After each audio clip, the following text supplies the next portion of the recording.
This is the kinder, gentler Harvard Law School. No fears. My name is Bob Mnookin. I chair the program on negotiation, and I wanted to welcome you to this noon's event. Our two guests today are Michael O'Hanlon, who's a senior fellow and director of research at foreign policy studies at the Brookings Institute, where he's been for a number of years. He is an expert on military strategy, counterinsurgency, and worked for the Congressional Budget Office before he joined Brookings some 17 years ago. Our other guest today is hardly a guest. We consider her one of our own. Hassina Sherjan is at the Kennedy School, where she's getting a master's, is that right? Mid-career master's degree. But most fundamentally, she's been president of an NGO called Aid for Afghanistan Education, and she has been a champion of expanding the educational opportunities for women in Afghanistan. They have together written a book that is available for purchase and that I commend to you, called Toughing It Out in Afghanistan. It's a Brookings paperback, which I've read, and is a very thoughtful analysis that I think, if one wants to be informed about this longest war, I commend it to you. The terrible dilemma that the American government faces is that what you're arguing for essentially is nation building.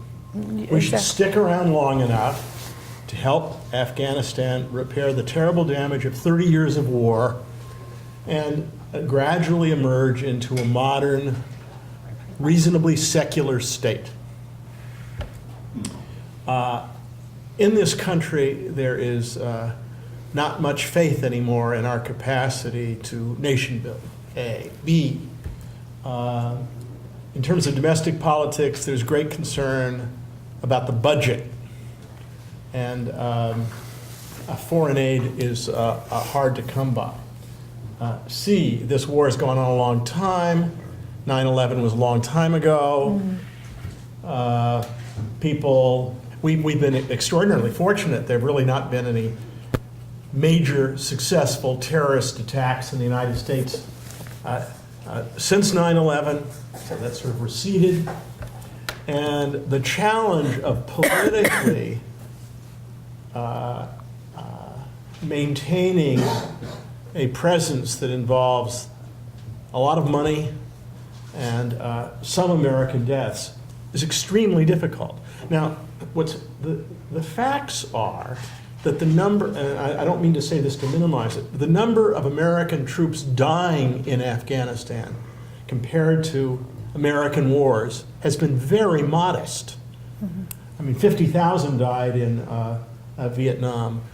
In Afghanistan, it's per month, usually in 2 digits. The question I would put, I understand that your view is we've got to be there for the long run, and that we should resist the temptation of kind of having a fig leaf that allows us to go away. But in terms of predicting the American domestic political response, I'd be interested in what you actually both think, if you're making predictions, is likely to happen. I wrote an article this fall with Bruce Riedel, which was essentially our effort to say, what do we do in Afghanistan if the strategy clearly isn't working by 2011? And I don't like Biden's approach because I think it's guaranteed to fail. What Riedel and I suggested was, let's keep trying to help the Afghan economy, but let's also recognize that the Army and police are a key part of our ticket home. And if we can't be successful because too many of the other ministries are corrupt or dysfunctional, we may have to start more explicitly tying our troop drawdown to the buildup of the Afghan Army and police. But either way, we should start downsizing substantially by late 2011, early 2012. Now, I think there is going to be a fair amount of debate, and General Petraeus, I think, is likely to not want to see much downsizing. He's pretty much on record saying that. But the point, the broader point, is that we are going to start downsizing well before the next presidential election.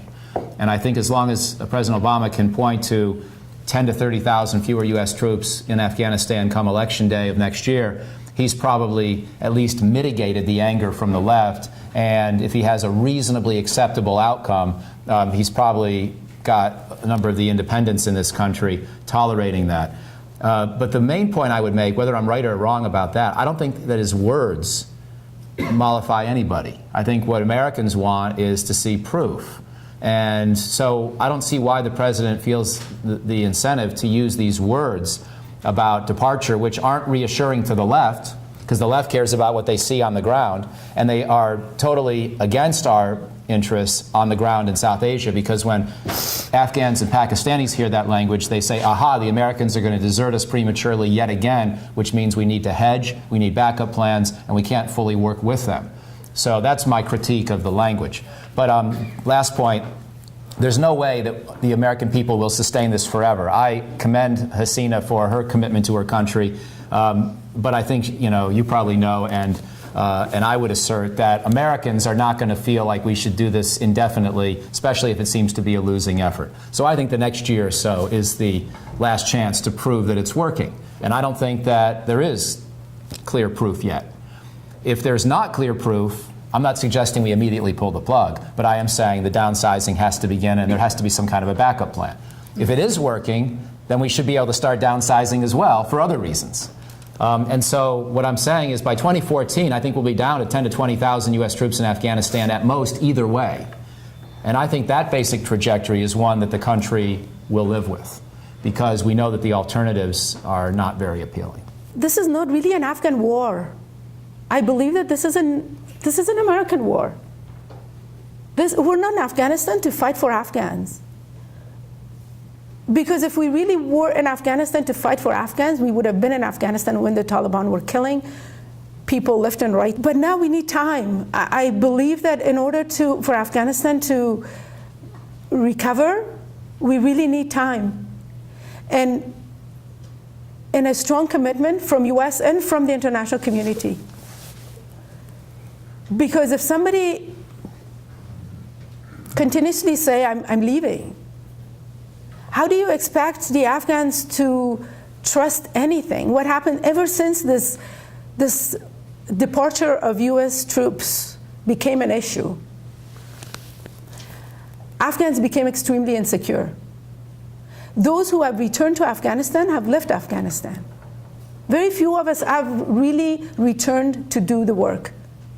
But unfortunately, ever since there's been this discussion of pulling out of Afghanistan, whether it's US or international forces or NATO, those Afghans who return, they're gone, they left. They didn't want to make an investment in Afghanistan. Those who are there, the ones that really can do something for their own country, they became very insecure. They have been pulling all their money out of Afghanistan, investing in Dubai. There was this energy when we first came back in 2002 that is not there anymore, and it's because of this. Because we don't have a strong commitment from the international community that says we're going to be in Afghanistan until Afghans don't need us anymore.